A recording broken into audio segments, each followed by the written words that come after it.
Bargaining power वाढणं गरजेचं आहे. आणि त्याची बार्गेनिंग पॉवर वाढेल, कशी वाढेल, की अदर तो स्टोअर करू शकतोय, शेल्फ लाईफ देऊ शकतोय त्याच्या प्रोड्यूसला, किंवा व्हॅल्यू ॲडिशन करू शकतोय. जसं हळदीचं एक्झाम्पल मी देतो, की हळदीत जो मेन जे हेल्थी कॉम्पोनंट आहे त्याला इंग्लिशमध्ये आपण कुरकुमिन म्हणतो. तर आज त्यात काही बिझनेसेस किंवा काही फार्मर्सनी पण त्याचं एक्स्ट्रॅक्शन चालू केलंय आणि ते व्हॅल्यू ॲडिशन केली. सो तुम्ही जोपर्यंत व्हॅल्यू ॲडिशन करत नाही, तुम्ही जोपर्यंत बार्गेनिंग पोझिशनमध्ये येत नाही, तोपर्यंत समोरचा तुम्हाला दाबणारच आहे. मग तो शेतकरी असो किंवा कोणी असो, आपल्या लाईफमध्ये पण डे टू डे आपण जंगल बघतोच का रूल.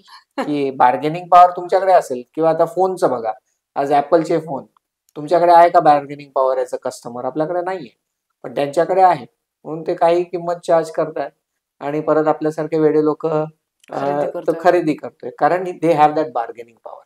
बट जे काही स्वस्त फोन असतील त्यांच्याकडे ती बार्गेनिंग पॉवर नसल्यामुळे, कारण त्यांनी स्वतःला पोझिशन तसं नाही केलंय किंवा फीचर्स तसं नाही केलं. आज आपण आयफोनवर बघतो, ते दाखवत आहेत की तुम्ही मूवी पण शूट करू शकता आणि काय काय गोष्टी करू. सो त्याच्यामुळे त्यांनी बार्गेनिंग पॉवर ती क्रिएट केलेली आहे. तसंच जर शेतकरी ती क्रिएट करू शकला, जसं 1-2 उदाहरणं मी तुम्हाला दिली, व्हॅल्यू ॲडिशन झालं, कोल्ड स्टोरेज झालं, किंवा just extension of shelf life, ज्यांनी ते तो प्रॉडक्ट तो स्टोअर करू शकेल आणि ज्या किंमत वर जाईल त्या तो विकू शकेल. अशा काही गोष्टी केल्या तर आपोआपच त्याचं उत्पन्न वाढू शकतं.